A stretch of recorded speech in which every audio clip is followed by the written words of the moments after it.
कहानी संग्रह 2। एक साधु ने अपने आश्रम के अंतवासियों को जगत के विराट विद्यालय में अध्ययन के लिए यात्रा को भेजा था। समय पूरा होने पर उनमें से एक को छोड़कर अन्य वापस लौट आए थे।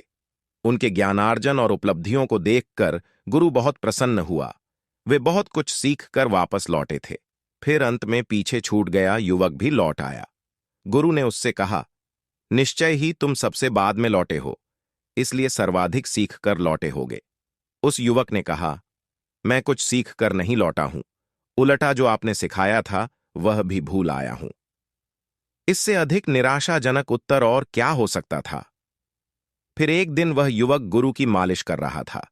गुरु की पीठ को मलते हुए उसने स्वगत ही कहा, मंदिर तो बहुत सुंदर है, पर भीतर भगवान की मूर्ति नहीं है। गुरु ने सुना तो उनके क्रोध का ठिकाना न रहा। निश्चय ही वे शब्द उनसे ही कहे गए थे।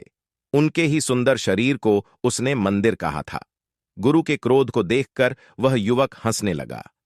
यह ऐसा था जैसे कोई जलती अग्नि पर और घी डाल दे। गुरु ने उसे आश्रम से अलग कर दिया। फिर एक सुबह जब गुरु अपने धर्म ग्रंथ का अध्ययन कर रहा थे, वह युवक अनायास कहीं से आकर पास बैठ गया। वह बैठा रहा। गुरु पढ़ते रहे। तभी एक जंगली मधुमक्खी कक्ष में आकर बाहर जाने का मार्ग खोजने लगी। द्वार तो खुला ही था, वही द्वार जिससे वह भीतर आई थी, पर वह बिल्कुल अंधी होकर बंद खिड़की से निकलने की व्यर्थ चेष्टा कर रही थी। उसकी भिनभिनाहट मंदिर के सन्नाटे में गूंज रही थी।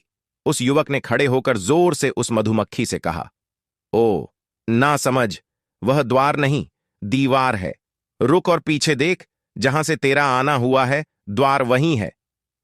मधुमक्खी ने तो नहीं, पर गुरु ने ये शब्द अवश्य सुने और उसे द्वार मिल गया। उन्होंने युवक की आंखों में पहली बार देखा। वह नहीं था जो यात्रा पर गया था। ये आंखें दूसरी ही थीं।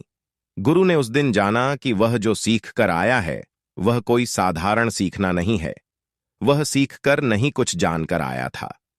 गुरु ने उससे कहा, मैं आज जान रहा हूं कि मेरा मंदिर भगवान से खाली है, और मैं आज जान रहा हूं कि मैं आज तक दीवार से ही सिर मारता रहा, पर मुझे द्वार नहीं मिला। लेकिन अब मैं द्वार को पाने के लिए क्या करूं? क्या करूं कि मेरा मंदिर भगवान से खाली न रहे?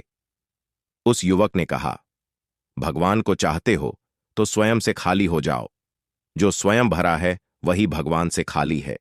जो स्वयं से खाली हो जाता है वह पाता है कि वह सदा से ही भगवान से भरा हुआ था। और इस सत्य तक द्वार पाना चाहते हो तो वही करो जो वह अब मधुमक्खी कर रही है। गुरु ने देखा मधुमक्खी अब कुछ नहीं कर रही है। वह दीवार पर बैठी है और बस बैठी है। उसने समझा, वह जागा। जैसे अंधेरे में बिजली कौंध गई हो, ऐसा उसने जाना और उसने देखा कि मधुमक्खी द्वार से बाहर जा रही है। यह कथा मेरा पूरा संदेश है। यही मैं कह रहा हूं। भगवान को पाने को कुछ करना नहीं है, वरन सब करना छोड़कर देखना है। चित्त जब शांत होता है और देखता है तो द्वार मिल जाता है। शांत और शून्य चित्त ही द्वार है। उस शून्य के लिए ही मेरा आमंत्रण है। वह आमंत्रण धर्म का ही है। उस आमंत्रण को स्वीकार कर लेना ही धार्मिक होना है। ओशो के पत्रों के संकलन क्रांति बीज से। प्रस्तुति ओशो। ऐसे ही रोचक कहानियों के लिए हमें सपोर्ट करें। हमारे चैनल को लाइक, शेयर और सब्सक्राइब करें।